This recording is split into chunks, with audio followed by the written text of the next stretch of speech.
thinking of getting a rhinoplasty done? Do you have a broad nose or a crooked nose or a hump nose or a droopy nose? Many of you think that if you do rhinoplasty today, the results will be evident within 48 hours. That is not true. If you want to get a beautiful nose, you need to be patient, and it takes around 3 to 4 months for you to see the best results. Please watch the steps of rhinoplasty in this video to understand the steps of open rhinoplasty.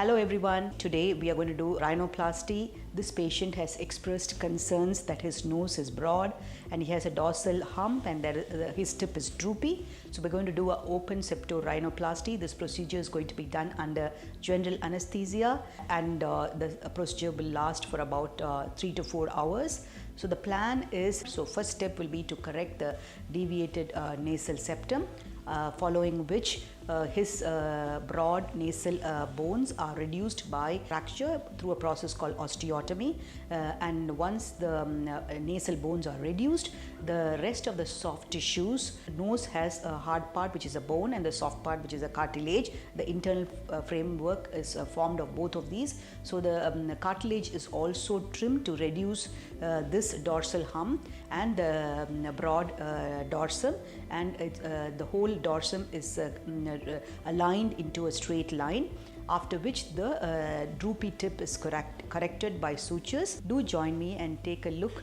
at the steps of rhinoplasty.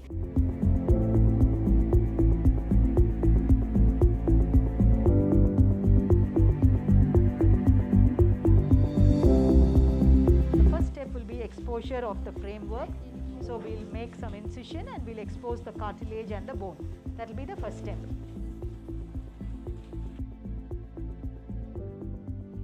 The first step in open septorhinoplasty is making an incision. So in open septorhinoplasty, we are making an incision in the columella.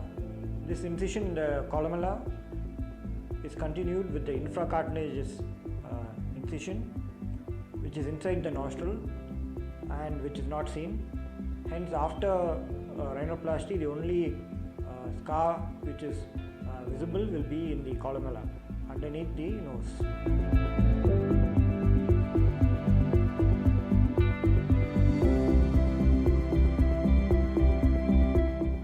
Here we are dissecting the lower lateral and upper lateral cartilages and elevating the nasal skin up to the root of the nose.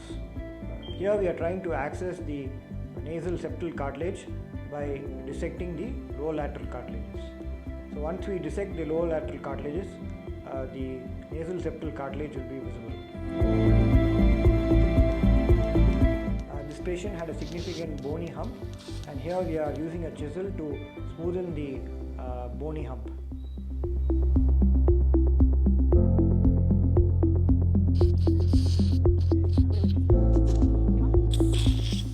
So step 1, we exposed the framework.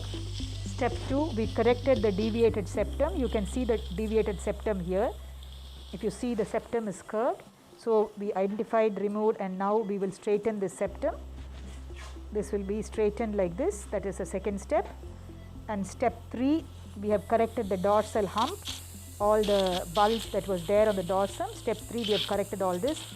Now step 4, we will we'll do what is called the osteotomy, or we'll reduce the bone. And then after that, we will straighten the septum with some spreader grafts, and then we will close it, and then we'll decide whether we need a base reduction or not.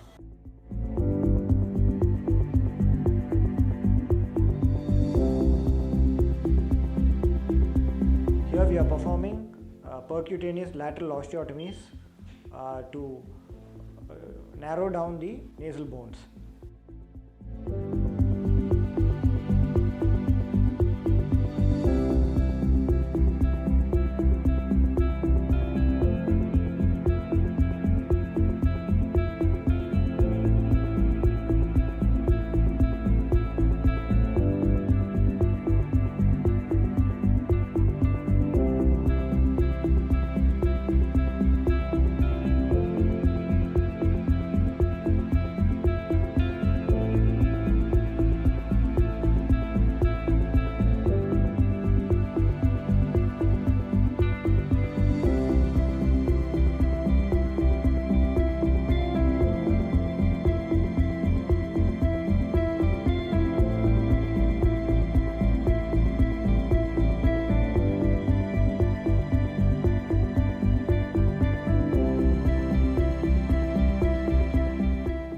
is the final step of the septorhinoplasty.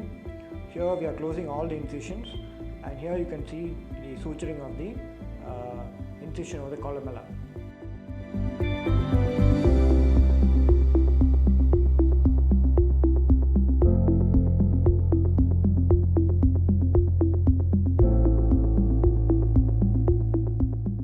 Rhinoplasty is a safe procedure, and if ever you have thought to have one and you're concerned about a broad nose or a crooked nose or a hump nose or a droopy nose, it's a safe procedure and you can get it done. It should be done by experienced surgeons because it not only involves aesthetic correction of the nose but also the functional aspect of the nose. Most important, the breathing has to be considered into.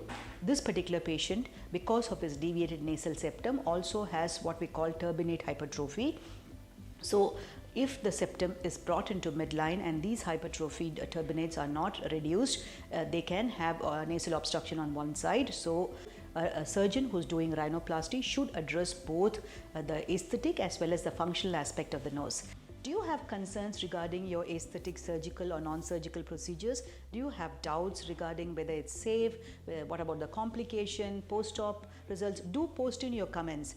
We will be happy to address all of them through videos. We will be posting videos every week on various topics. So please add in your comments. Do subscribe to our channels and please post your comments, and we'll be very happy to address all your questions.